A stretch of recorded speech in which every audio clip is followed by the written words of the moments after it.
Selamat siang dan selamat datang di Alive Fest 2021, persembahan dari The Golden Space Indonesia.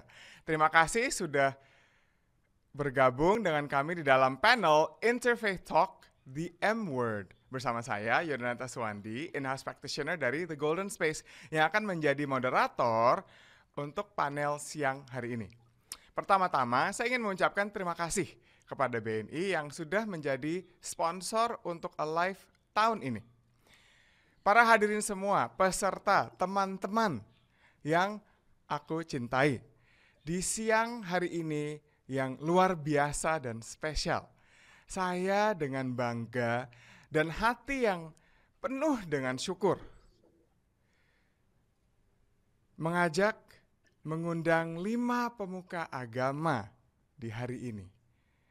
Dari agama Muslim, Hindu, Buddha, Kristen, dan Katolik untuk berkumpul, berdiskusi mengenai suatu hal yang sangat penting, yaitu meditasi dan kesehatan mental.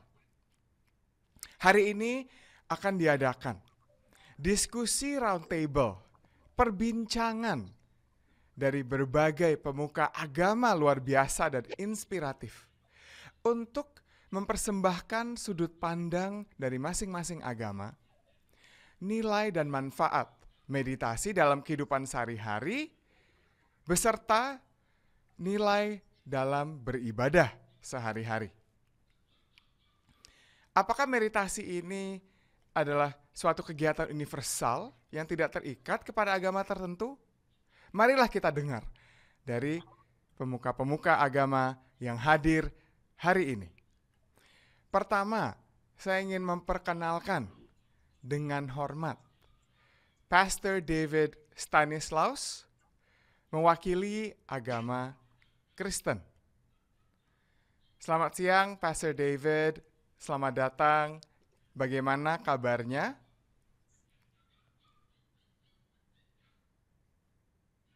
Doing very well today. Thank you very much. Good to be here. Kita juga senang sekali Pastor David hadir di hari ini.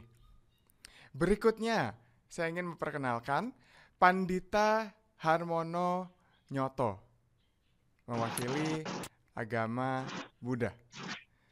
Selamat siang Pak Harmono. Pandita Selamat Harmono. siang. Bagaimana Terima kabarnya? kasih. Baik sekali. Salam sehat dan bahagia. Senang sekali bisa berbagi dan berkolaborasi dengan orang-orang yang luar biasa, sama-sama berjuang menuju dunia yang lebih baik. Selamat siang. Luar biasa Pandita Harmono, terima kasih banyak. Berikutnya, saya ingin memperkenalkan Romo Vincentius Kirjito, mewakili agama Katolik. Selamat siang Romo Kirjito, gimana kabarnya? Selamat siang, dan semua saja kabar nyaman, baik-baik saja. Terima kasih atas acara virtual ini, acara layar ini. Untuk pertama kali saya mohon maaf kalau banyak salah. Tidak apa-apa Romo Kirjito, terima kasih banyak atas kehadirannya dan menyesuaikan diri untuk mengikuti acara virtual ini. Saya bisa membayangkan penyesuaian yang dibutuhkan untuk Romo Kirjito sendiri. Jadi terima kasih banyak atas kehadirannya. Berikutnya saya ingin memperkenalkan Pak Ulil Absyar Abdallah, mewakili agama Islam. Selamat siang Pak Ulil, bagaimana kabarnya? Selamat siang Mas Yuda, kabar baik. Terima kasih sudah diajak dalam acara ini. Terima kasih kembali Pak Ulil. Berikutnya dan terakhir saya ingin memperkenalkan Sri Maharaj Wasdev, mewakili agama Hindu.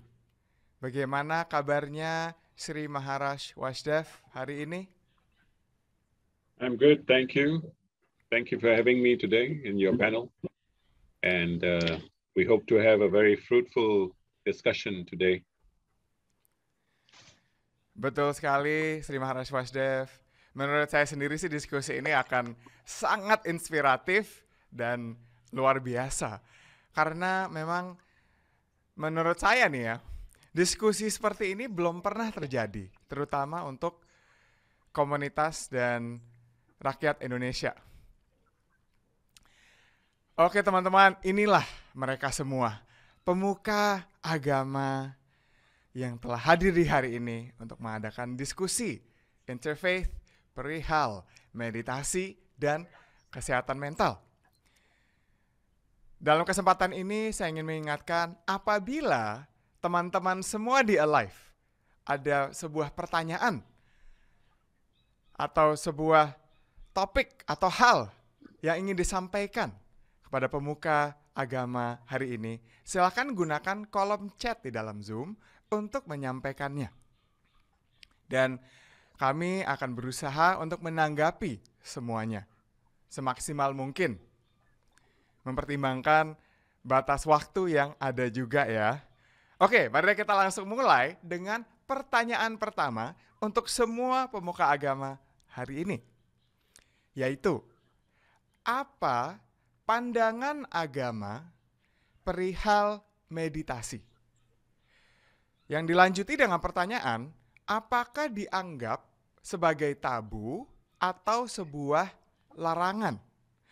Pertama, saya ingin mengundang Romo Kirjito untuk menanggapi pertanyaan ini terlebih dahulu. Silakan Romo Kirjito. Terima kasih. Lengkapnya sudah saya tulis, sudah saya kirimkan. Dari pengetahuan saya dari ajaran Gereja Katolik, tidak ada larangan untuk meditasi. Dan bahkan dalam setiap kali ada ibadat yang resmi, itu selalu ada awal hening. Misalnya misa, itu tidak pernah ada orang gurau di dalam gereja, hening. Entah itu masuk meditasi atau tidak, tapi hening. Lalu dalam doa yang tidak resmi, doa bersama, itu juga diawali dengan saat hening untuk merenungkan kekurangan-kekurangan atau dosa-dosa, lalu dengan tobat. Lalu baru doa selanjutnya. Dalam doa pribadi, lebih-lebih banyak waktu untuk hening merenungkan sesuatu yang terjadi, sesuatu yang sudah dilakukan, tapi juga untuk menenangkan supaya doanya lebih meresap begitu. Jadi dalam agama Katolik, diam, hening, merenung, dan sekitar itu saya kira sudah menjadi sesuatu yang biasa, walaupun intensitasnya bisa berbeda-beda. Di dalam pendidikan imam, itu di sana lebih serius. Ada pendampingan bagaimana meditasi atau konsentrasi, mengosongkan diri, dan sebagainya. Dan dalam biara, dalam seminari, dalam pastoran-pastoran juga selalu mencari saat untuk hening istilahnya. Tidak selalu dengan kata meditasi, tetapi saat hening, kira-kira begitu. Itu dulu, Mas Yuda. Ya, terima kasih Romo Kirjito. Jadi esensinya itu memang ada saat hening ya, pada saat misa atau sebelum ibadah selanjutnya untuk doa ya, di mana itu butuh untuk menenangkan diri ya, mungkin menenangkan suasana hati dan mental ya, Romo Kirjito ya. Betul. Oke, nah itu sebetulnya bisa dikatakan sebagai meditasi juga kalau dari mata saya ya, Romo Kirjito. Terima kasih banyak, terima kasih. Oke, silahkan Sri Maharaj Wasdev. Sudut pandang Sri Maharaj seperti apa? Are you? So, in Hindu Dharma, meditation has been given a very importance in terms of its usage. There are many scriptures in which meditation is actually mentioned, out of which the main scriptures are the Chanda Yoga Upanishad and also the Maitri Upanishads between verse 6.9 and 6.29. It states that this meditation, or we call it dhyan in Sanskrit, dhyan is actually a contemplation. We give it the word meditation, but it also would mean to contemplate. Now, difference between contemplation and meditation is that when you are trying to concentrate your reflections. Now, whether your reflections are outward or inward, that defines meditation. So if you are, in fact, meditating and looking within yourself, then it is actually the start of meditation. So in our scriptures, meditation has been given a very importance for the well-being of not only the physical well-being of a person, but also the mental stability meditation can bring forward. So yes, meditation is mentioned in our scriptures, in many of our scriptures, and there's absolutely no taboo. There are, of course, many different types of meditations which are being practiced. And with the help, of course, the Western world has adopted meditation very well. It started in India, and the world has actually now enveloped itself with seeing the benefits of having meditation into practice. And hopefully, meditation can no longer be the M word. Wah, terima kasih banyak Sri Maharaj Wasdev. Jadi menarik sekali ya, ada perbedaan antara merenungi atau contemplation dengan meditasi. Melihat keluar dan melihat ke dalam. Wah, itu luar biasa sekali perspektifnya dan sangat edukatif. Terima kasih Sri Maharaj Wasdev. Oke, saya ingin sekarang mengundang Pak Ulil. Sudut pandang Bapak perihal meditasi. Terima kasih Mas Yuda. Meditasi itu saya kira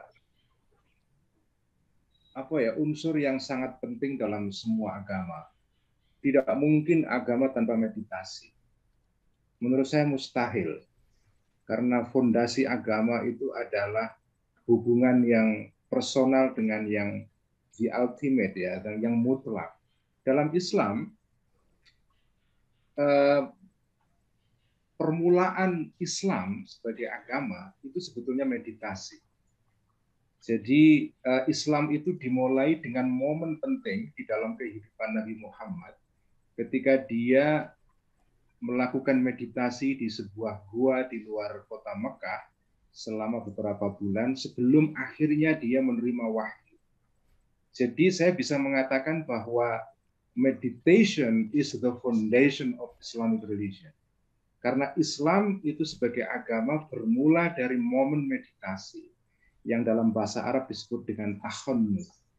Jadi Nabi Muhammad itu melakukan tahannuf atau meditasi bertapa selama beberapa bulan di gua namanya Gua Hira. Itulah permulaan agama Islam.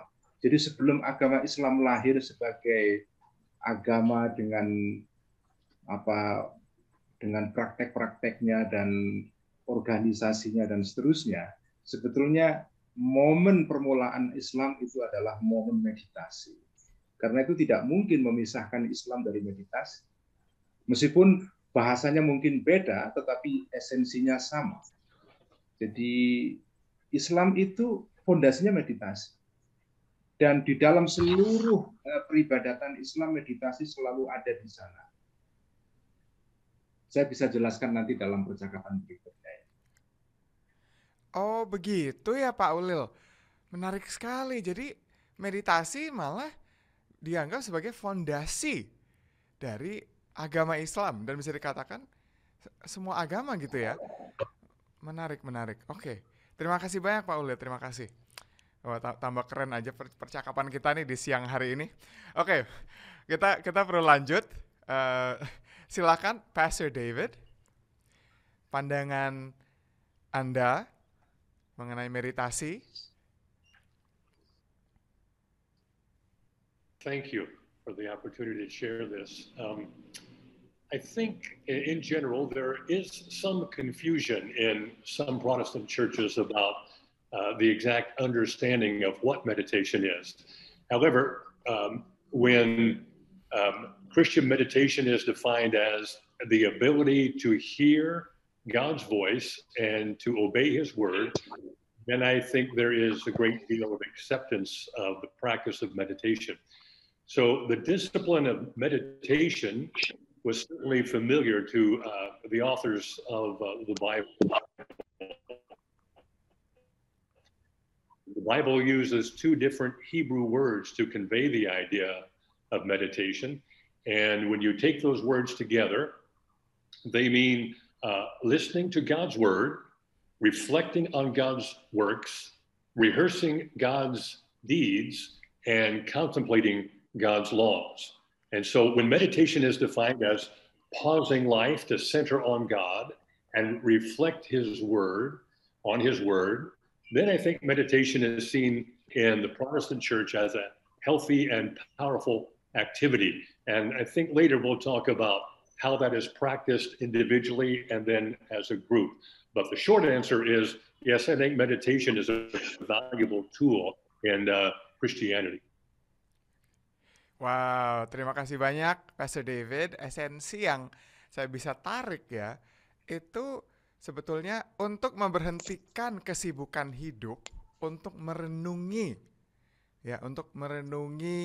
Tuhan dan merenungi ibadah dan peraturan agama dan lain sebagainya ya. Menarik. Dan menurut saya sih itu cukup relevan ya untuk kita semua hari ini ya. Untuk memberhentikan kesibukan hidup karena mudah sekali kita terhanyut, terbawa dengan pikiran dan tanggung jawab duniawi ya. Menarik. Oke, dan terakhir silahkan Pandita Harmono. Pandangannya.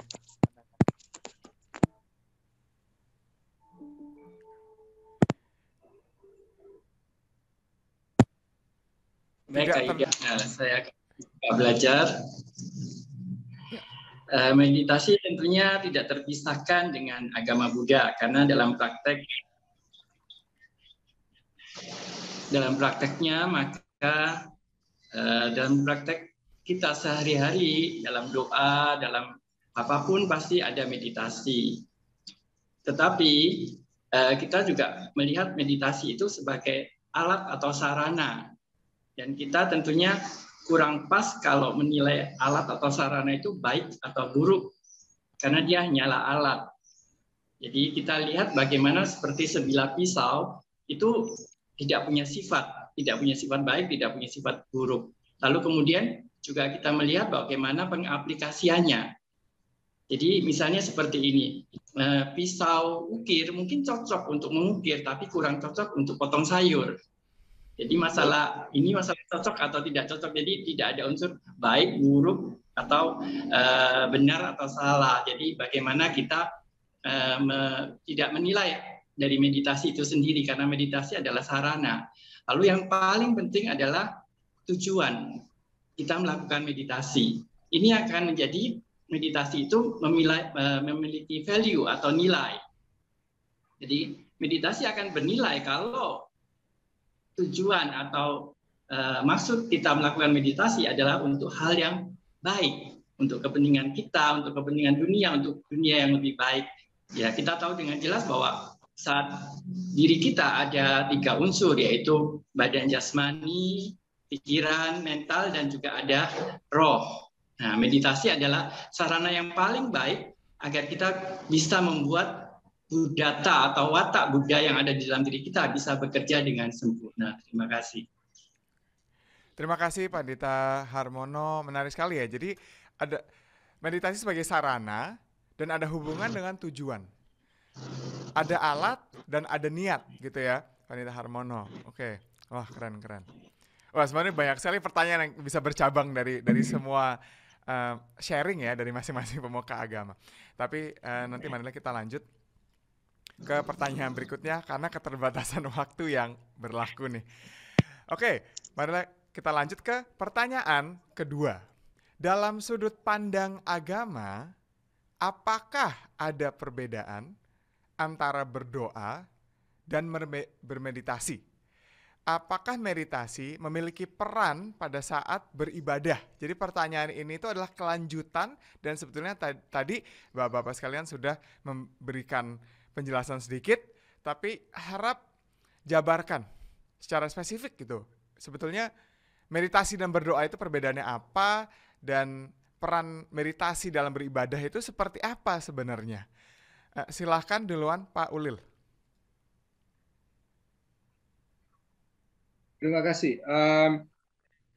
Tentu saja ada perbedaan dan persamaan ya antara berdoa dengan meditasi. Dalam Islam itu ada dua jenis doa. Ada doa yang diselenggarakan, dilakukan secara kolektif bareng-bareng, dan itu merupakan doa yang sifatnya komunal ya, dilakukan bersama-sama berjamaah dalam istilah Islam ya, dan diucapkan secara keras-keras. Jadi doa sebagai ritual sebetulnya.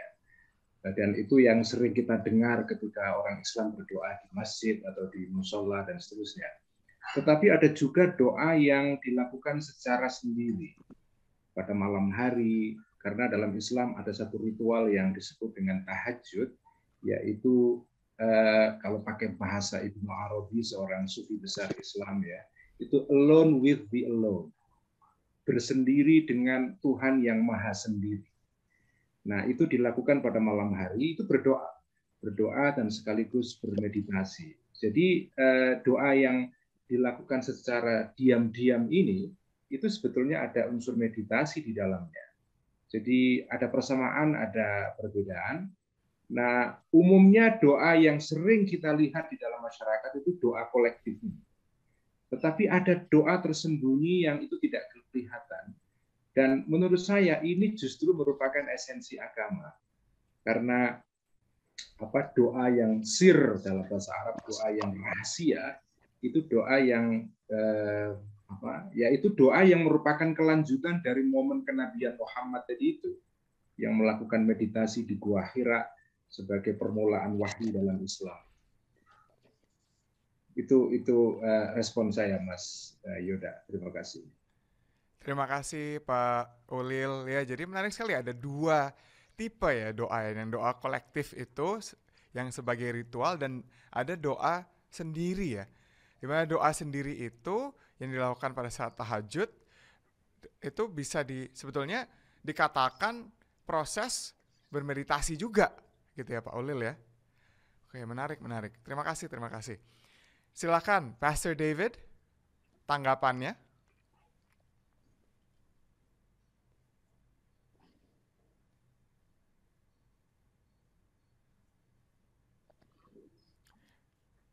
Sepertinya ada gangguan teknis yang sedang dialami oleh Pastor David.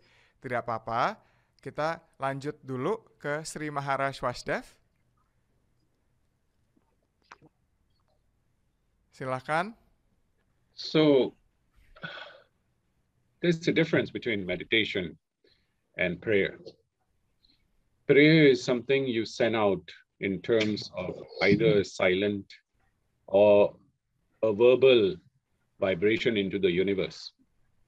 Whether you send out positive vibrations in your prayer or negative, it's entirely upon the intention of the prayer. So prayer has a repercussion. If you have anything which you are sending out which is positive, then the universe itself, or the Brahmand, we say in Sanskrit, the universe, will send those vibrations back to you in a positive manner. Now, difference between meditation and prayer. In meditation, you're observing the inward and outward movements of thoughts that are coming into the mind, and with silence and stability and detachment. These are the three necessary qualities to get into meditation. Now, according to the Hindu theory of creation, all beings, regardless whether you're human or animal or insect, are all been created by the grace of God.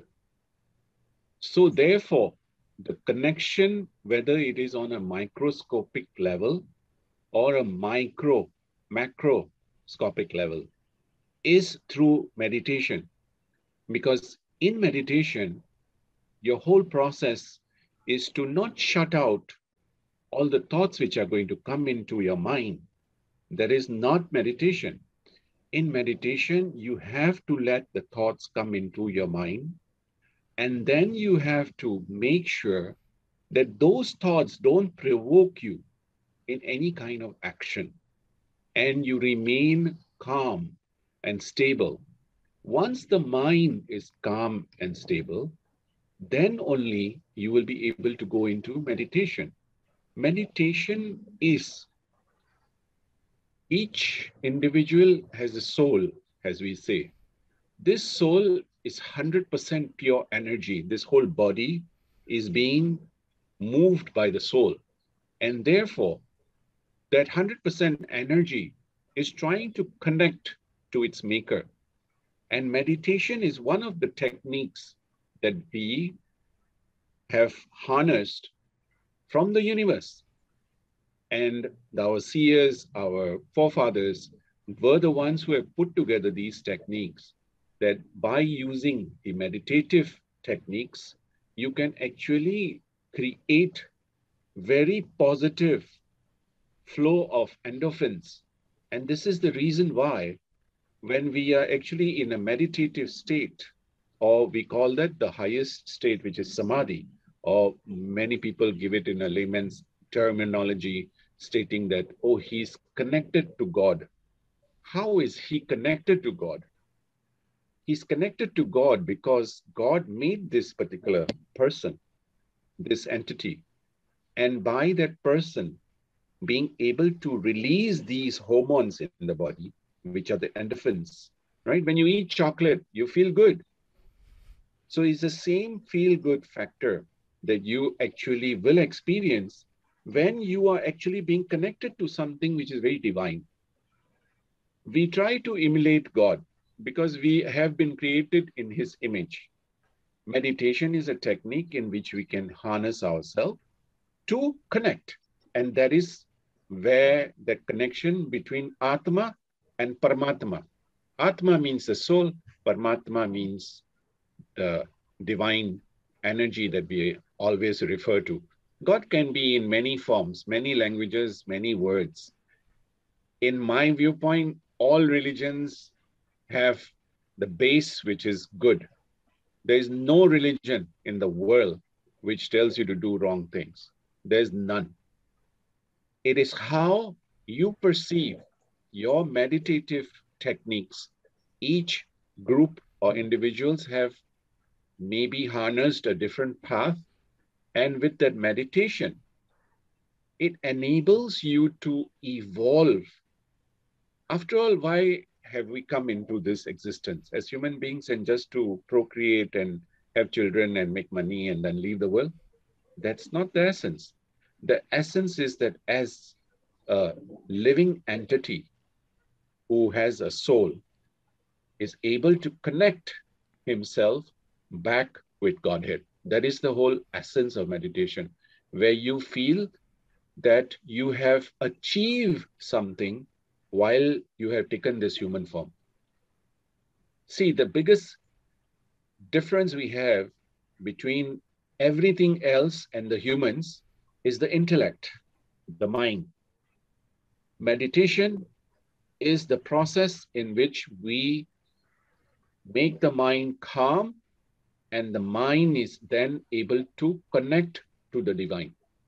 That is the difference between meditation and prayer. Prayer, everybody knows. I pray whichever manner I want to pray, whether I pray silently, I pray loudly, any which way you pray. Today you think that my prayer is only going to be heard if I speak Sanskrit. No, my prayer will be heard in any language because it's a vibration of the prayer that we are throwing out into the universe. And the universe knows it's a binary language the universe works on. So these vibrations then come back in the form of our wishes being granted. Oh ya, menarik Sri Maharaj Wasdev ya. Jadi memang ada perbedaan dengan kita berdoa itu kita mengirim keluar ya, sebuah energi gitu yang memiliki frekuensi tertentu dan bisa menjadi alur energi satu bagian dari alam semestanya sendiri ya. Dan menarik sekali tadi Sri Maharaj Wasdev mengatakan bahwa dalam meditasi itu kita mengamati dan memproses energi yang masuk dan keluar yang ada di dalam diri kita ya. Wah, keren. Oke, terima kasih banyak Sri Maharaj Wasdev. Silahkan Romo Kirjito. Ya, terima kasih. Dalam tulisan saya jadi satu dan dua. Tapi dalam dialog ini saya menambahkan.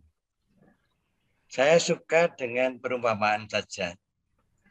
Meditasi, hening, meneliti batin, atau ya sekitar itu ya, itu ibaratnya mengisi baterai, mengisi energi, mengisi daya. Nah, jika sangat serius ketika meditasi, itu memang betul-betul harus hening. Ibaratnya mobil, mesinnya dihidupkan tapi belum jalan. Namanya pemanasan itu ya. Itu sebenarnya ngisi baterai juga. Kalau ngisi aki, juga akinya harus berhenti. Itu kalau bisa mengosongkan diri ya istilahnya. Meditasi mengosongkan diri, tidak seperti tadi dikatakan Pak yang tidak pikir baik buruk, tidak ada nilai, itu bisa kosong. Nah, berdoa itu dari energi yang tadi terkumpul, sedikit banyak terkumpul, lalu berkomunikasi, lebih berkomunikasi dengan yang di atas. Mau disebut Tuhan atau apa terserahlah. Tapi berkomunikasi dengan yang mengatasi atau transenden.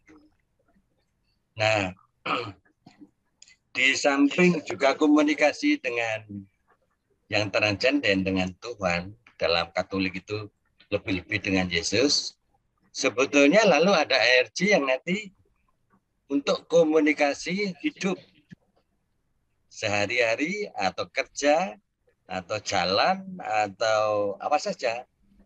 Jadi dibedakan antara semacam mengisi energi. Jadi pengertian energi itu bukan mobil jalan, mobil berhenti dihidupkan, itu ada energi. Kalau mobilnya mati nggak ada energi. Berjalan itu disebut produktivitas. Berdoa juga produktivitas. Gitu. Jadi hasil atau memanfaatkan energi yang tadi telah dikumpulkan lewat meditasi, lewat hening dan sebagainya itu. Nah, dalam komunikasi itu bisa pikiran, bisa tenaga, bisa perasaan, macam-macam. Tapi utamanya sebenarnya setiap orang atau setiap agama itu pandai-pandai kapan ngisi full, kapan ngisi sementara. Jadi pas mau habis diisi, seperti HP itulah saya kira. Jadi benar-benar dicas, nanti kalau mati ganti baterai. Jadi saya bedakan antara energi, komunikasi, produktivitas. Dan nanti kalau ada masalah lain lagi. Saya kira itu Mas Yuda. Terima kasih banyak Romo Kirjito atas juga tidak hanya sharingnya tadi, tapi perumpamaan yang sangat kreatif dan sangat mudah untuk dicerna ya. Terima kasih Romo Kirjito. Jadi memang menarik sekali ya, itu ada benang merah antara apa yang disampaikan oleh Romo Kirjito dan apa yang disampaikan oleh Sri Maharaj Wasdev berhubungan dengan betul. alur energi, di mana energi itu yang kita kirim ya untuk menguatkan hubungan dengan keagungan dan alam semesta dan Tuhan, ya kan, dan juga dengan hidup kita sehari-hari gitu ya. Menarik. Terima kasih Romo Kirjito. Silakan Pandita Harmono.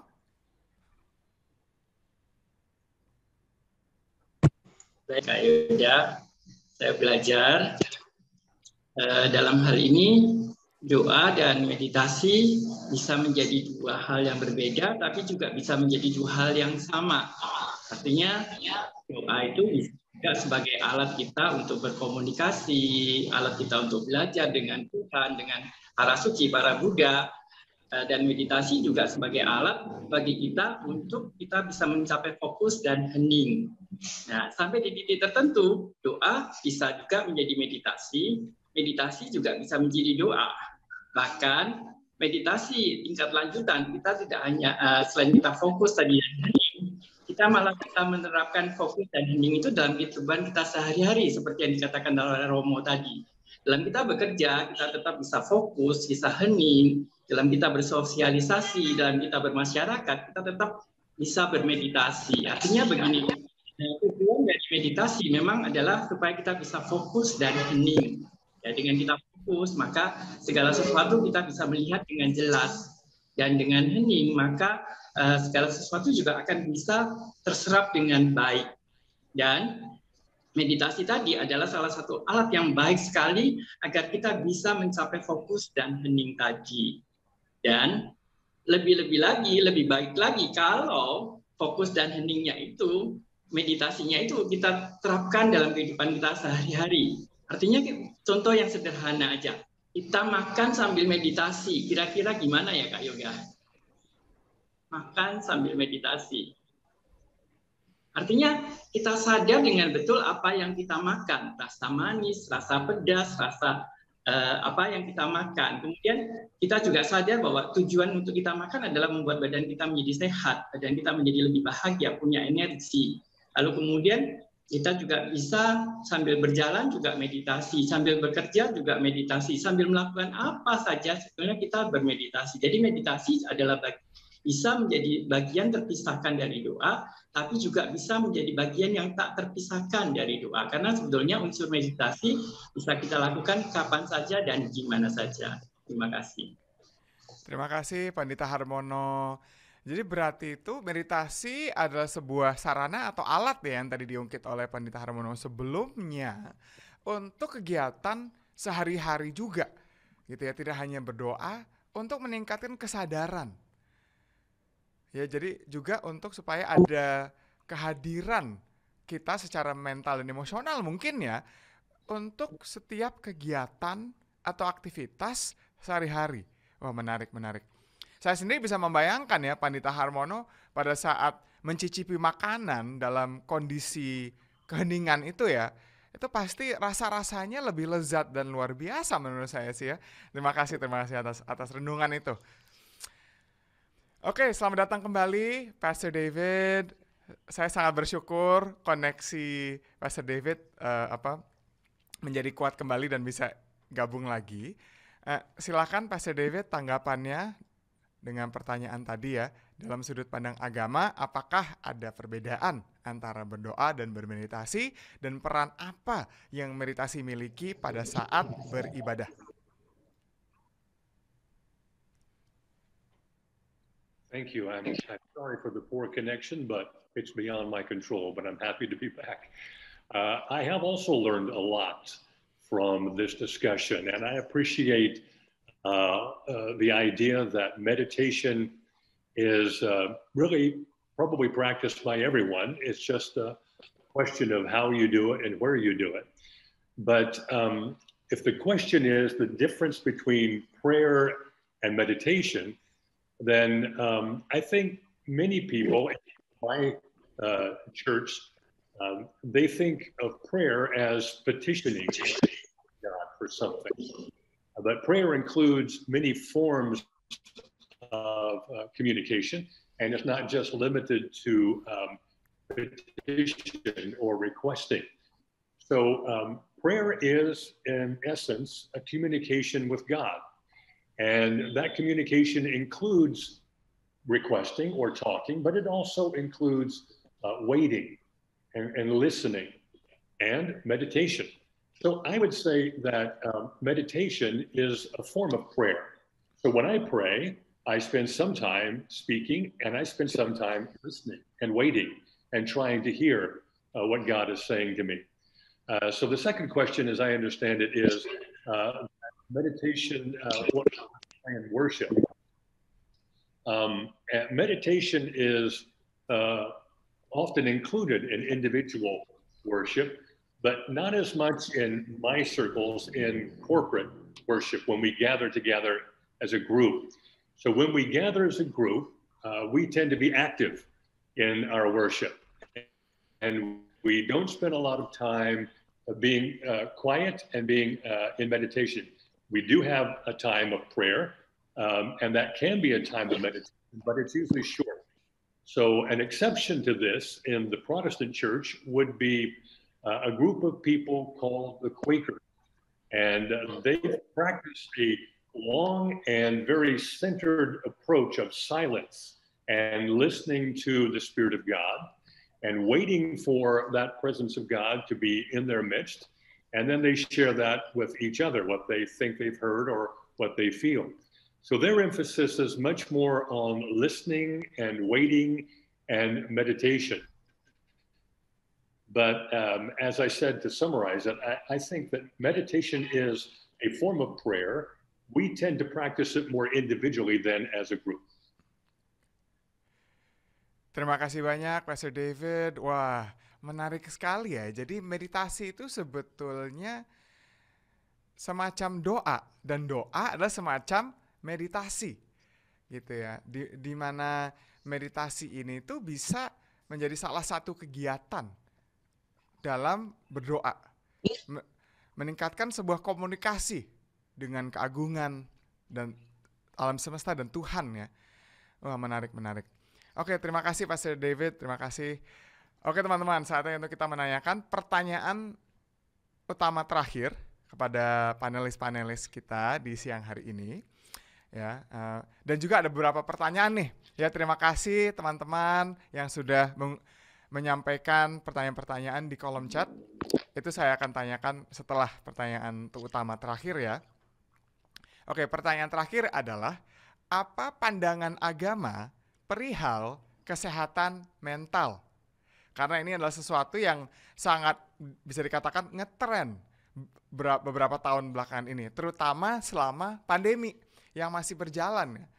Dan bagaimana kita bisa menjaga kesehatan mental kita di mata agama?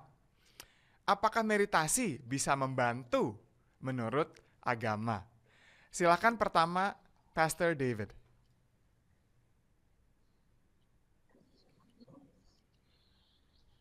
Certainly, I do believe meditation can help. And many of us during the pandemic have been sort of forced into more of a contemplative life where we're spending time thinking and listening.